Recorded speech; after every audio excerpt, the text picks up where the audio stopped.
Hello, ici Dorine, Et Cyril, des investisseurs sereins. après plusieurs années de travail en tant qu'ingénieur, nous nous sommes lancés en investissement immobilier. Après 5 années d'acquisition, nous étions devenus libres financièrement. Dans ce podcast, nous vous partageons les stratégies et les bonnes pratiques pour développer votre intelligence financière. Dans le but non seulement d'être plus riche sur le papier, mais avant tout pour devenir plus libre et plus heureux. Alors, ouvrez grand vos oreilles et préparez-vous à atteindre vos objectifs. Intégrer les risques naturels dans son investissement. Hello les investisseurs sereins, j'espère que vous allez bien. Aujourd'hui, j'avais envie de vous parler des risques naturels parce que vous avez bien vu que les inondations sont d'actualité ce mois-ci et j'avais envie d'en parler. En réalité, l'autre chose qui m'a donné envie d'en parler, c'est que là, on est en club vacances cette semaine et j'ai eu cette chance incroyable de rencontrer par hasard une auditrice du podcast qui m'a parlé de son parcours en investissement immobilier et en l'occurrence, il s'avère qu'elle a une maison qui était dans les zones très inondables en France et qui s'est fait, on va dire, extrêmement inondée lors des inondations de début octobre. Elle nous a partagé donc son parcours, même si c'était rapide pendant quelques minutes, mais ça m'a inspiré un épisode parce que j'avais envie de vous partager mon point de vue sur tout ça et vous faire réfléchir par rapport à ça. Parce qu'en l'occurrence, on se rend compte que on a l'impression que ça arrive que aux autres, alors qu'en réalité, ça peut vraiment arriver à tout le monde. Juste avant de commencer, je vais vous partager quelques statistiques. Donc, moi, mon meilleur ami, il s'appelle ChatGPT, et je me suis dit, je vais lui demander un petit peu des statistiques intéressantes sur les risques naturels. Alors, la première chose à savoir, c'est que le risque naturel qui provoque le plus de sinistres en France, ce sont les inondations. Sur l'ensemble des indemnisations que les assurances font, 60% viennent des inondations. Donc vraiment, il faut juste que vous sachiez que les inondations, en effet, c'est ce qu'il y a de plus fréquent. Et c'est ce que j'ai envie aussi de vous parler, parce que c'est un sujet que je trouve important. Je m'y connais un peu moins sur le reste, sur la partie feu de forêt, sécheresse, glissement de terrain, même si en effet ça peut être aussi dangereux dans certaines zones. Apparemment, tout ce qui est sécheresse avec glissement de terrain, c'est plutôt dans les zones sud-ouest, dans le centre et dans l'est de la France, quand il y a des terrains argileux. Voilà, mais ça, on va pas parler de ce sujet-là aujourd'hui. Moi, j'ai vraiment envie de parler des inondations et j'ai vraiment envie de vous faire comprendre par cet épisode qu'il faut prendre ça au sérieux. C'est-à-dire que vous ne pouvez pas investir, et ça c'est ce que je le vois, c'est toujours en fait, on pense toujours, ça c'est un biais cognitif humain, je sais pas, je suis pas psy mais je suis sûre qu'il y a un biais, c'est qu'on pense toujours que les malheurs ils arrivent aux autres et qu'ils peuvent pas nous arriver. Et c'est tellement irrationnel parce qu'en fait c'est pas vrai. Il faut savoir que 1 Français sur 4 vit dans une zone potentiellement exposée au risque d'inondation. C'est énorme. Et plus de 19 000 communes françaises sont situées dans des zones à risque d'inondation, ce qui représente environ 45% des communes du pays. Donc, c'est un sujet qu'il faut prendre en sérieux, et moi je vais vous expliquer mon approche, comment nous, on a géré cette problématique dans nos investissements, parce qu'il y a 2 étapes. Il y a le avant et il y a le après. Ok ? Partons du principe, déjà dans la première partie de cet épisode, que vous n'avez pas encore subi d'inondation, vous n'avez pas encore acheté de biens immobiliers, et donc vous vous êtes dit, tiens, je vais commencer mes recherches. Pour moi, ça commence là. C'est-à-dire que c'est une erreur de ne pas prendre en compte ce risque lorsque l'on investit en immobilier. Par exemple, je ne sais pas, mais je vais vous donner quelques exemples de ma vie courante, soit de mon entourage, soit de nous, dans nos problématiques. Nous, par exemple, notre résidence principale, on l'achète dans une zone qui est inondable. Donc, on l'a acheté, c'est un appartement. Et évidemment qu'on s'est posé des questions. En tout cas, moi, ça a été un critère vraiment très important de la zone dans laquelle on achetait. Parce qu'on savait que notre commune est quasiment toute en zone inondable. Mais c'est pas parce que la zone est marquée comme inondable que tous les biens immobiliers se valent dans la même zone. Pour moi, il faut avoir une vraie réflexion. Moi, j'avais été regarder même dans l'historique des inondations du secteur. La dernière, elle date d'il y a longtemps. Je crois qu'elle date des années 70. Donc, ça fait plus de 50 ans qu'il y a eu une inondation sur ce secteur.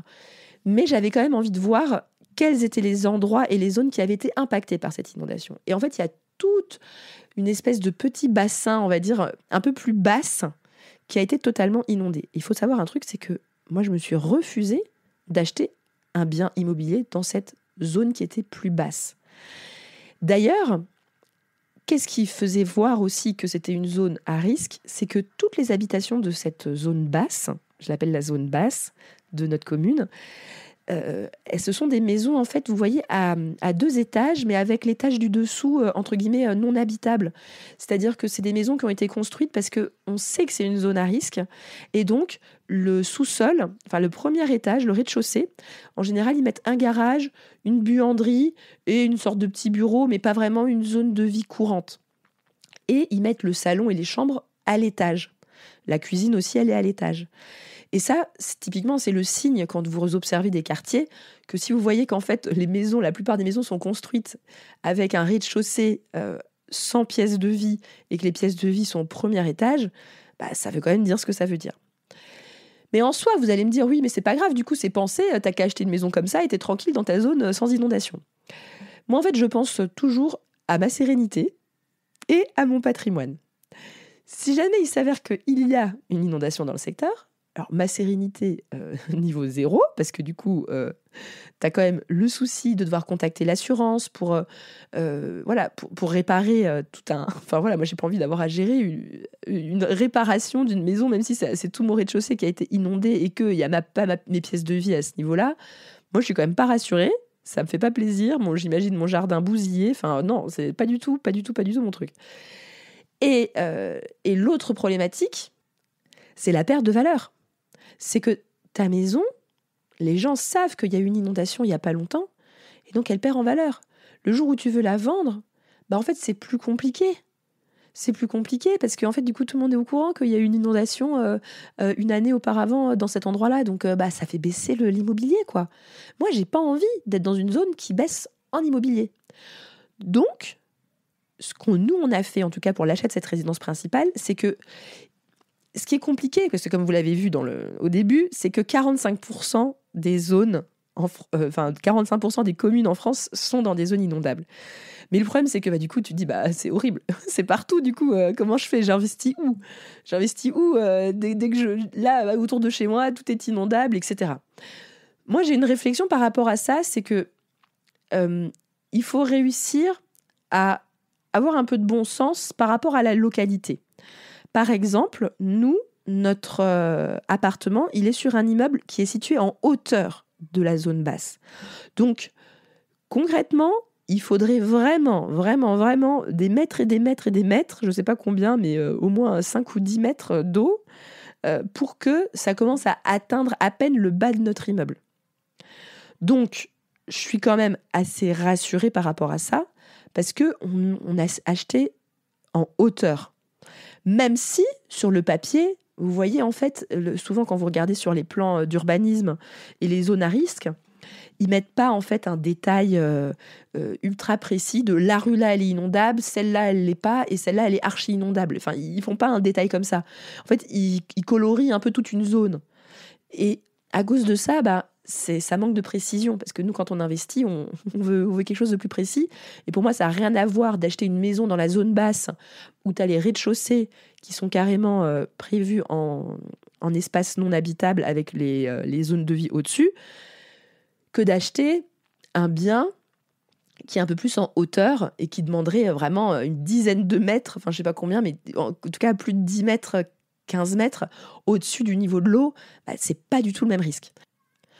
Le deuxième exemple, c'est une amie à moi, une ancienne amie, ça fait longtemps qu'on ne s'est pas vu, mais je me rappelle qu'elle était toute fière, elle m'avait raconté comme quoi elle avait acheté un appartement vue mer, juste au bord de la mer, elle était trop contente, c'était son pied-à-terre de parisienne pour pouvoir y aller. Et moi, en fait, je sais pas, moi j'ai toujours la curiosité, moi dans ma tête, acheter quelque chose en bord de mer, moi ça me fait toujours flipper. Mais moi, ça me fait flipper grave. Je me dis, mais jamais j'achèterai en bord de mer. Et la question, c'est quelle est la disposition de la mer, enfin de la maison par rapport à la mer. Parce que évidemment, si jamais vous êtes, on va dire, moi c'est comme ça que je raisonne, hein, je vous explique mon raisonnement si ça vous intéresse. Si jamais vous êtes vraiment en pied de mer, ou je sais pas comment on dit, c'est-à-dire que il y a du sable ou bien des cailloux, peu importe, mais que vous voyez que la hauteur, en fait, imaginez, il faut toujours se dire, imaginons la mer, elle augmente de 1 mètre, 2 mètres ou 3 mètres. Je me dis, voilà, imaginons elle monte de 1 mètre. Est-ce que tu as les pieds dans l'eau ou pas quand t'es au bord de chez toi ?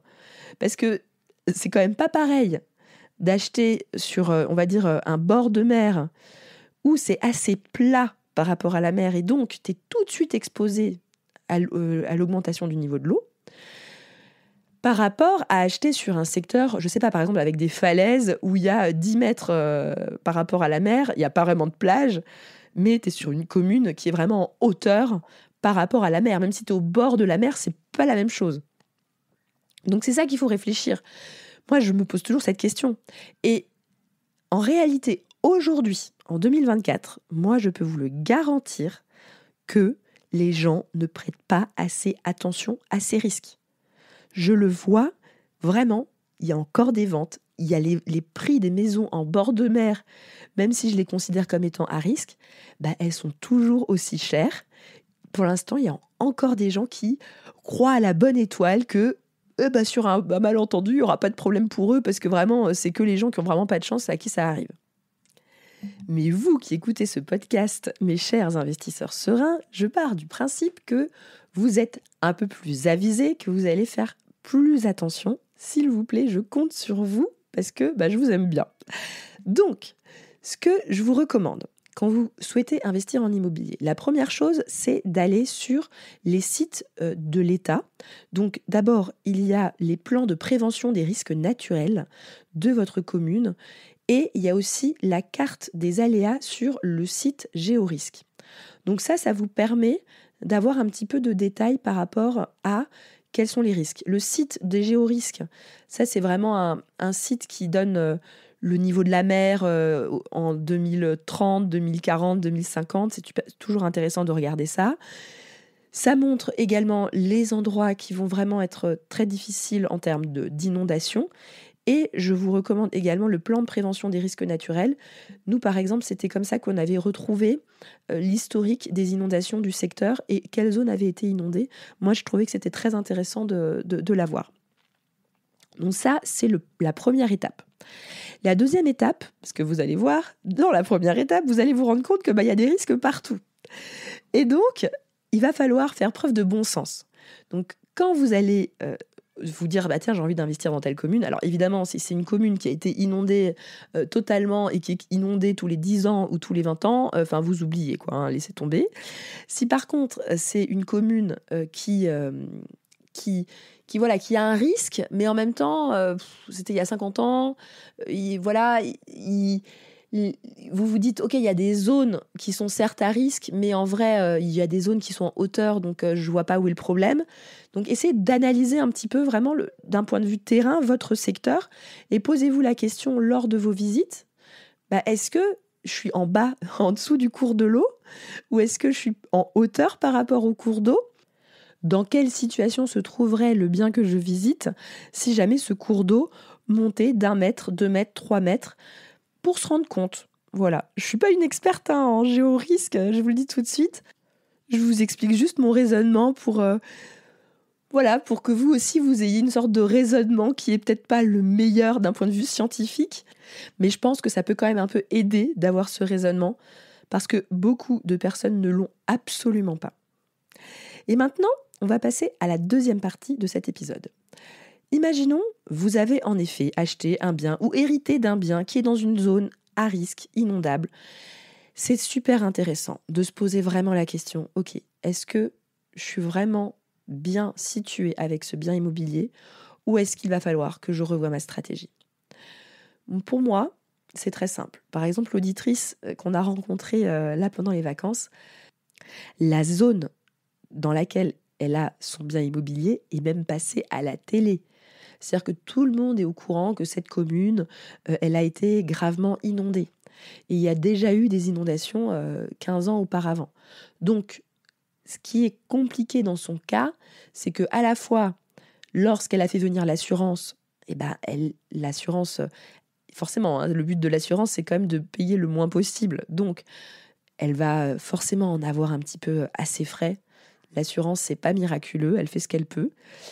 Enfin, elle fait ce qu'elle peut, voilà, elle fait ce qu'elle fait, quoi. C'est plutôt elle fait ce qu'elle fait. Donc, déjà, elle doit gérer ça. Et moi, je lui ai posé la question, mais du coup, qu'est-ce que tu comptes faire ? Qu'est-ce que tu comptes faire ? Tu vas le garder, ce bien, ou tu vas le vendre ? Et moi, mon idée, c'est simple. C'est que là, c'est sûr, dans les prochains mois, son bien immobilier il perd en valeur. Personne n'a envie d'acheter un bien dans une commune qui vient d'être vu dans toute la France, comme quoi il y a eu des grosses inondations.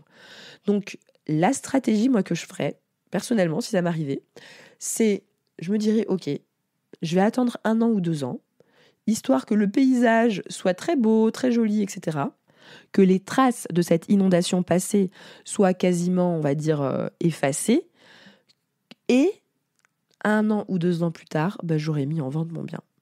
Moi, c'est clair. Je pense que il faut nettoyer, entre guillemets, son parc des biens qui sont à risque. Surtout quand le risque, il est quand même très fort et très présent. Je préfère. Moi, ma sérénité, c'est plus important. Donc, voilà. Moi, c'est comme ça que je réfléchis. Et la vérité, c'est que, en fait, il y a encore plein de gens qui n'y font pas attention. Là, vous voyez, cette année, fin d'année, on en parle beaucoup, c'est passé sur les médias, etc. Donc, tout le monde se dit, oh là là, les inondations, c'est horrible, etc. Donc là, pendant 6 mois, les gens, ils vont faire attention. Mais vous allez voir que dans 1 an ou 2 ans, imaginons que ce sera sécheresse et il n'y aura plus du tout de problématique d'inondation, les gens, ils auront oublié, puis ils regarderont plus, ils feront plus gaffe. Et très bien, il faut vendre le bien à ce moment-là. C'est comme ça, c'est les plus informés qui gagnent, et c'est comme ça qu'il faut l'accepter, quoi. En conclusion, j'aimerais vraiment que vous fassiez partie des personnes informées, qui fassiez attention à ces problématiques. Et même si pendant plusieurs mois, voire 1 ou 2 années, on n'en parle plus dans les médias, que ça reste en tête et que vous restiez intelligent et avisé par rapport à ça. Juste avant de terminer l'épisode, j'avais envie de lire un commentaire qui est le commentaire de Déborah. Elle me l'avait fait en janvier, j'ai un petit peu de retard sur la lecture des commentaires. Elle m'avait écrit « Super, très très clair, épisode très bien structuré, de très bons conseils, merci ». Bon, alors j'ai l'impression que des fois je suis pas très structurée, alors merci beaucoup Déborah, parce que voilà, j'ai l'impression que, en effet, il y avait des épisodes qui étaient très structurés, celui-là j'ai l'impression qu'il est peut-être un petit peu moins, mais j'espère que ça vous a permis quand même de prendre conscience de tout ça et de connaître mon approche, mon humble approche par rapport à ça, et j'espère que ça peut faire un petit déclic chez certains d'entre vous pour faire bien attention à ce risque et à le prendre en considération. Voilà, sur ce, je vous souhaite à tous une excellente journée et à bientôt.